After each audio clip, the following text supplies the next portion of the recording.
background. So as I say, I work for the National School of Healthcare Science, and this is part of NHS England. We recently merged with NHS England. We were part of Health Education England, but it's now been merged into a much larger organisation. So we're going through quite a lot of changes at the moment, which is things like our email address are all changing, but the programme itself hasn't changed at all.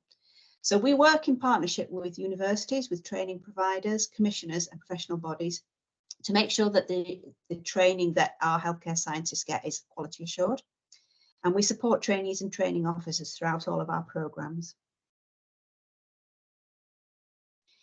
So just to set the scene a little bit about what healthcare scientists are, there's around about 55,000 to 60,000 healthcare scientists within the NHS, and that's across the 4 different nations, so England, Northern Ireland, Scotland and Wales. And they work across 50 different specialisms.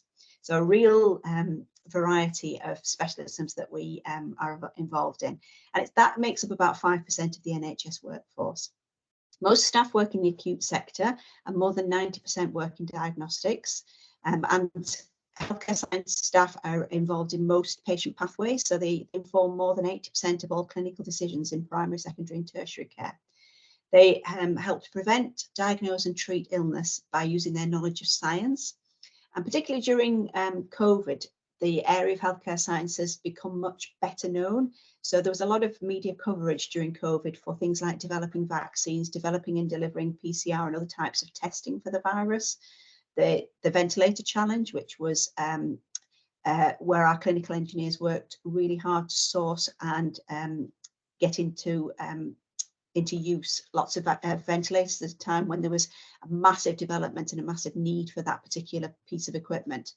And also there was a lot of scientists in areas such as respiratory, cardiac and critical care who were working really closely with patients and using a lot of transferable skills to make sure that they contributed to that patient care in a really difficult time.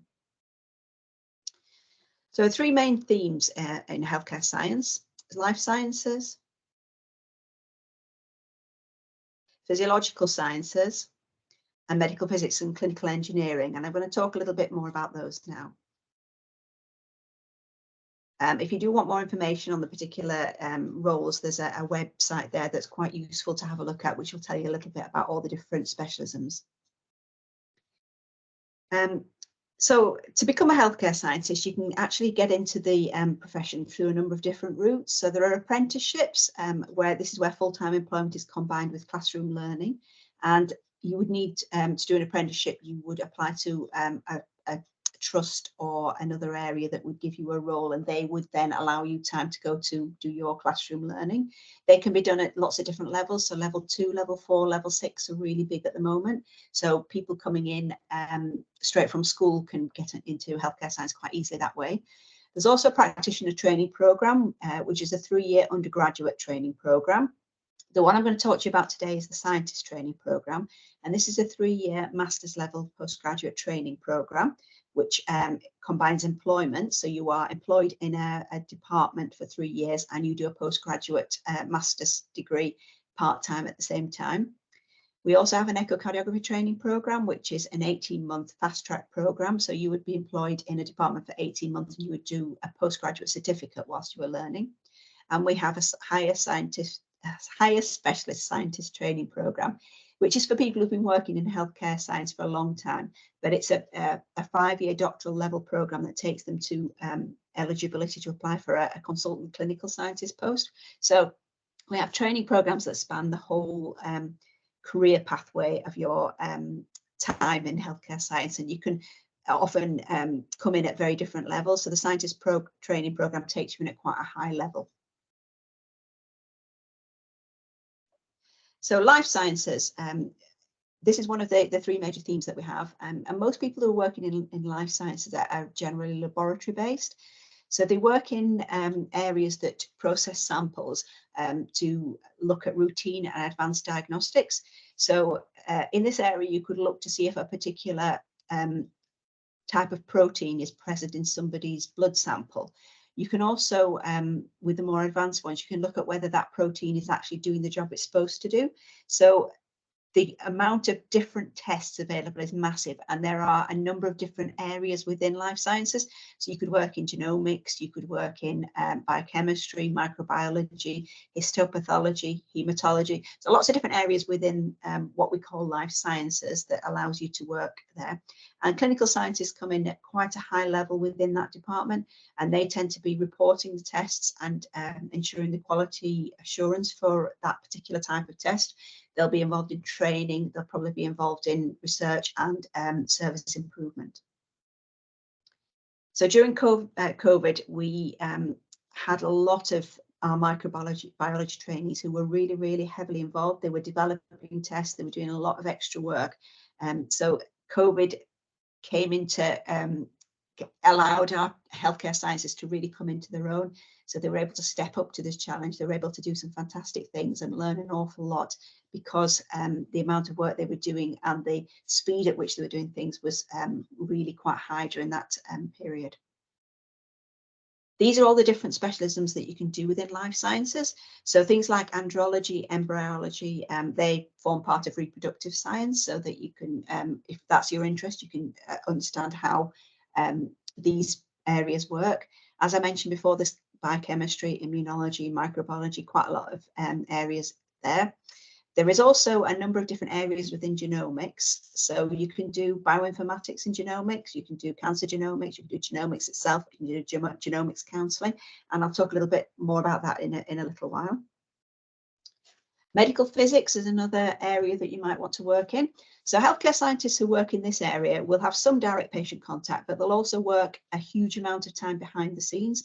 So they're there to ensure that the equipment and the technology that's being used is working to its optimum, so that it's safe for treatment and it gives the right results, and it also is cutting edge, and they will be helping to develop business plans to get the right kind of equipment to ensure that the particular cohort of patients that are being treated are getting the right diagnostics and the right treatment. They'll also work in areas like radiation therapy, where they will use their knowledge of physics to work out treatment plans so that they can optimize the interaction of the patient and the type of tumor they might have with the radiation, to make sure that they get the best treatment, the best doses, the most effective with the least amount of side effects. So they often have to have a huge knowledge of radiation law and things like that. Clinical engineering is about the equipment procurement and management. So people who work in this area will be very aware of the different types of equipments available, and they'll maintain that. They'll also do work to improve patient care.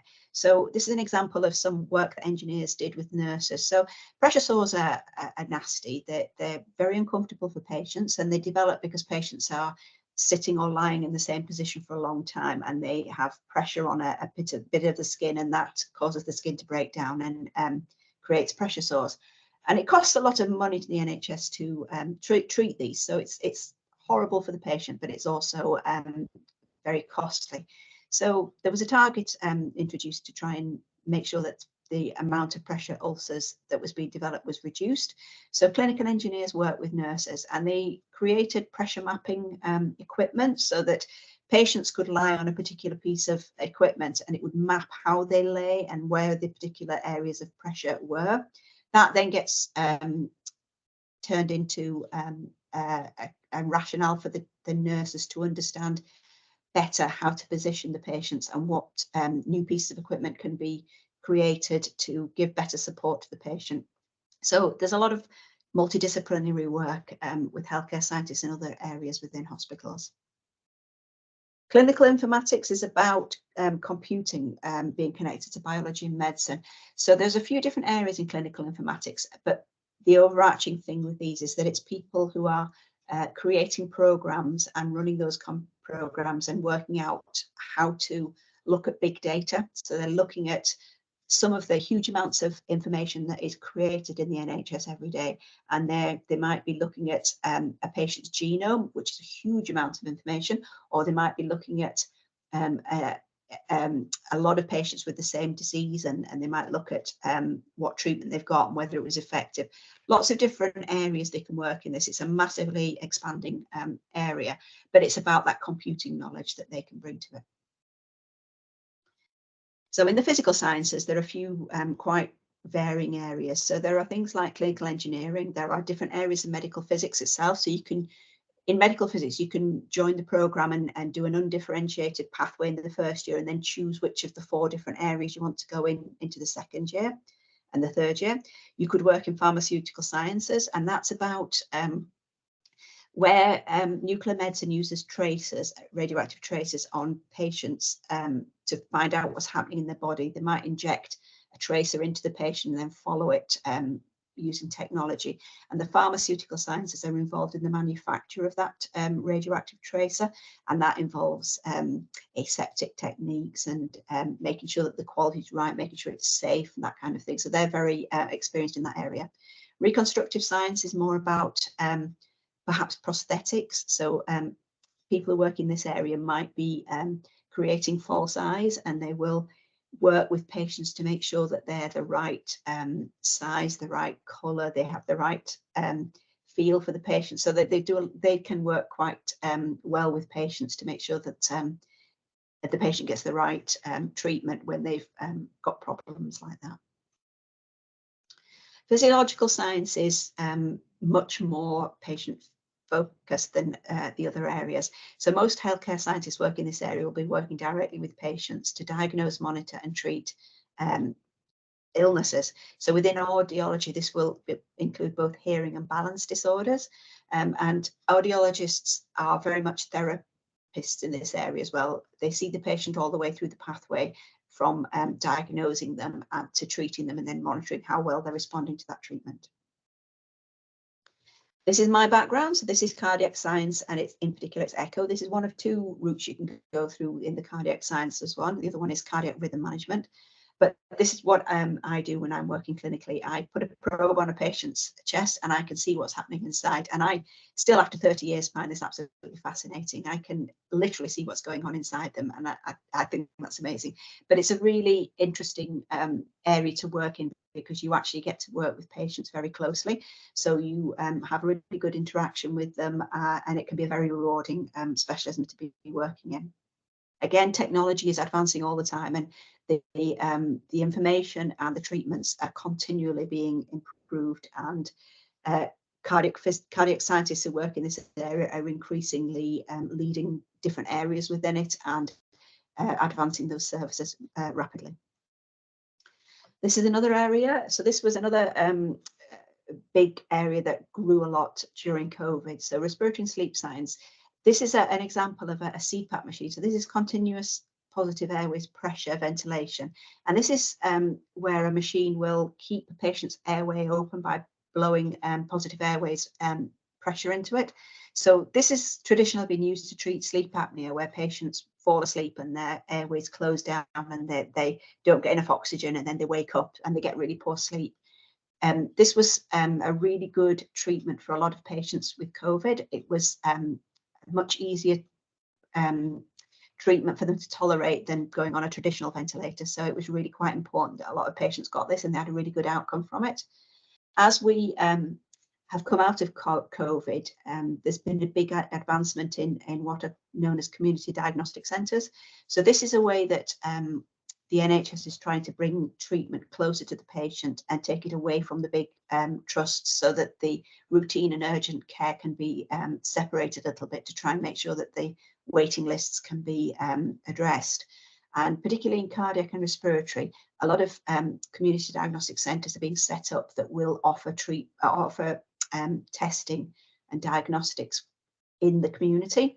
So there's a big desire at the moment to increase the number of clinical scientists in respiratory and cardiac in particular, and the STP has grown quite a lot over the last couple of years, particularly in these areas, to try and increase the number of scientists that we've got. So those are areas that are definitely growing quite rapidly at the moment. Within the physiological sciences, there's quite a big area, and you can see them listed here, which ones we offer. Not all of these are offered every year. So some of the specialisms like urodynamic science are very, very small, and we can't always support a cohort every year. But it's a really interesting area to go in, and there's great opportunities for people who are doing that. So we really hope that next year we'll get quite a lot of urodynamic scientists, and we'll be able to support it that year. Cardiac science, we get around about 85 every year, so that's not in any danger. There's a lot of people going on that one, but some of the other ones are a bit smaller. Critical care science is also a bit smaller. So healthcare scientists are hugely diverse and highly skilled workforce. They work with leading edge technology, and they're involved in constantly evolving healthcare. So it's a really exciting area to work in.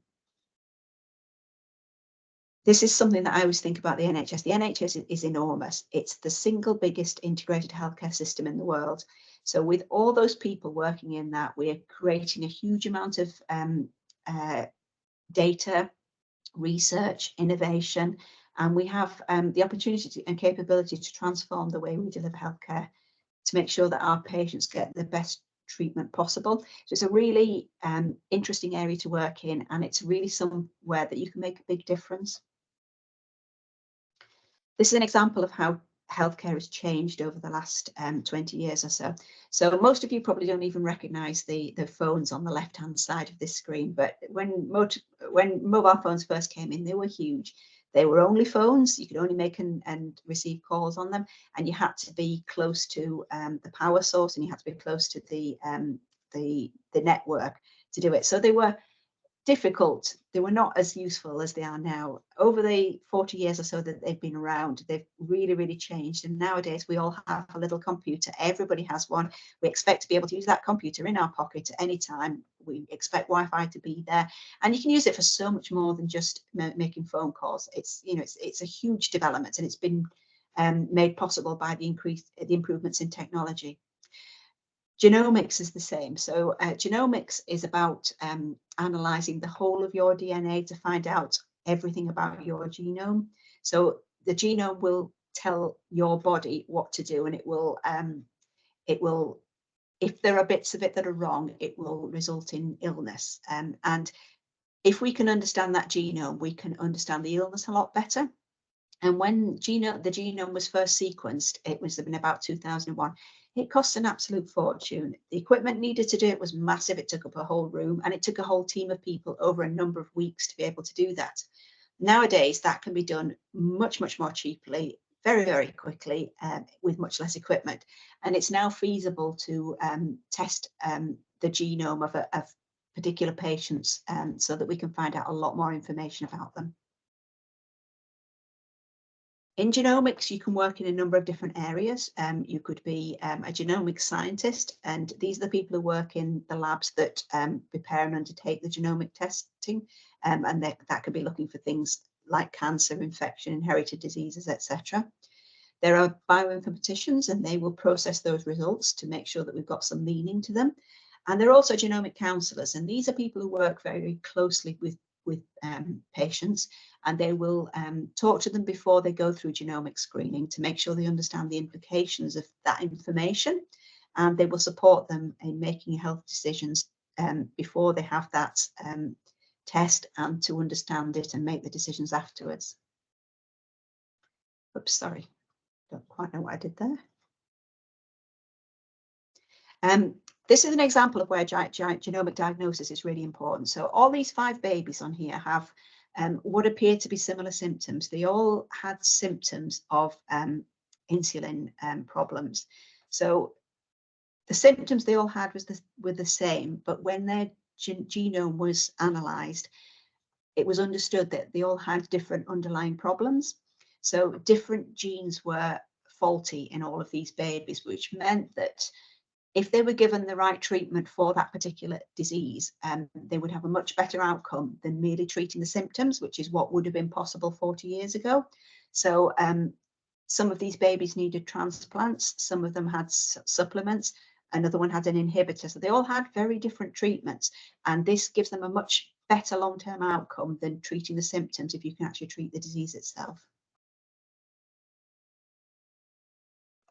So changing healthcare is allowing us to use much more personalised medicine. So we're integrating the diagnostics, understanding more about the person behind the illness. So we're treating the person and not just the illness, which is what we used to do in the past.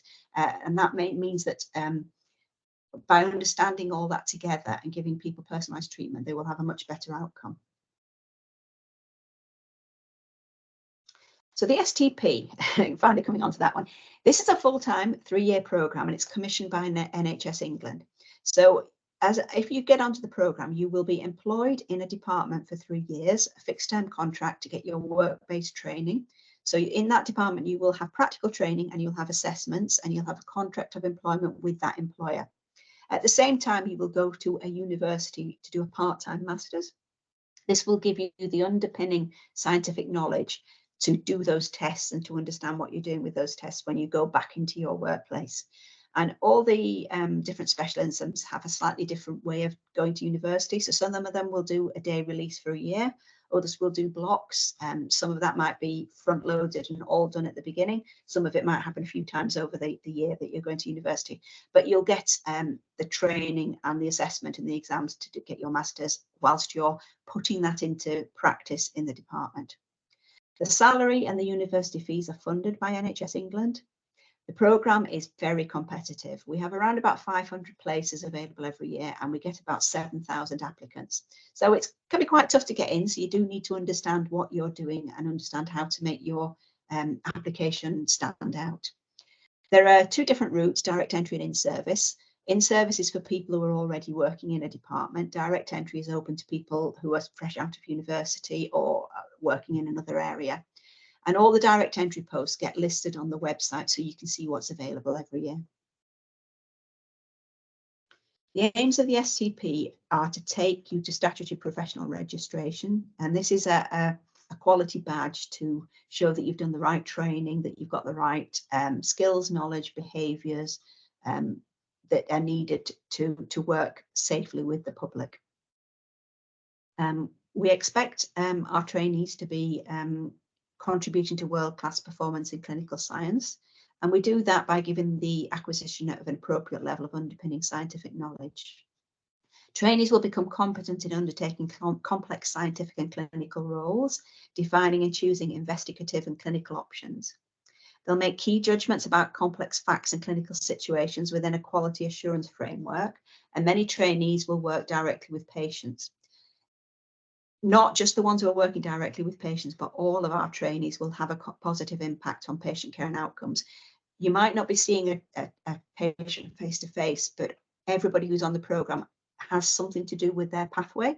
So the bioinformatics will be helping to generate information about a cohort or a genome, and that will positively impact patient care going forward. People who are working in the labs will be working with samples that are coming directly from patients. So they will, again, have a direct impact on a particular patient and their outcome. So everybody on the programme will definitely contribute to care. And graduates will be involved often in lead roles in innovation, improvement, research and development. So just to give you a little bit more information about the 3 years on the STP. In the first phase, you will go to your workplace and you will have a work-based induction and do some work-based mandatory training. Because you're a member of that department, you need to do the same induction and training that your other colleagues there will do. You will do some work on your core modules and you'll do 4 rotational modules. And these rotations allow you to see a little bit beyond your own specialism. So for instance, in cardiac science, you would do rotations in vascular and respiratory so that you get some idea of the specialisms that are closest to you and you can understand a bit more about a patient pathway. At the university, you'll go and do your modules there. You will do assessments, you'll do some assignments, and you'll do your examinations in May or June of the next year. In the second phase, you will start your specialty module, so you'll be much more in your own department and you'll be working very closely with your colleagues in your own specialism, and you'll be thinking about your research project. In the third year, you'll need to do a research project, and you might need to do some ethics approval and get some permission to do the particular project you want to do. So you need to think about that in your second year. At the moment, we have a mid-term review of progression for our trainees that the school offers, just to make sure everybody's on track. That is changing over time because we've now got a new curriculum. So your actual progression might be slightly different to this, but that's what we're doing at the moment. It's likely to be a bit more light touch going forward, but you'll be told about that once you're on the programme. And at the university, you'll complete more exams at the end of the year. Then in the third phase, you'll finish off all your specialty modules in your research project. You will complete a final assessment through the school, and you will complete your master's examinations. If you pass all of that, your master's, your e-portfolio of your work-based assessments and your final assessment, you get a certificate of completion of the programme, and you take that to the HCPC, which is the regulatory body, and that allows you to become a clinical scientist, and then your career takes off. The entry requirements for the programme are to make sure that you've got the right degree of underpinning knowledge, and you're working at the right level. So we need trainees to have a first or a 2-1 in a relevant undergraduate honours degree or an integrated master's. We will accept a 2-2 if there's a higher degree in a relevant subject also. Evidence of research is desirable, and this programme involves a lot of research. So if you've got that there and you can talk about it in your interview and on your application, that's great. Experience working in a caring role is really important for some roles. So if they're like genomic counselling, it's really important that you've got some underpinning skills in that you've had some experience of it and you know that you like it. It's also very desirable for other roles like cardiac, respiratory. You're going to be working very closely with patients. So it's good to have some experience either in a caring role or in something that has transferable skills, like anything where you might work with the public. So maybe in teaching or maybe in working in a cafe, you know, anything that you're actually talking to people in the public. And it's important that you can meet the travel requirements of the training role in the clinical placements. You will need to go to university for some of your time, so you'll need to be able to get there. And you may also need to do placements in other trusts outside of your own one if there's specialist training that you need to access somewhere else.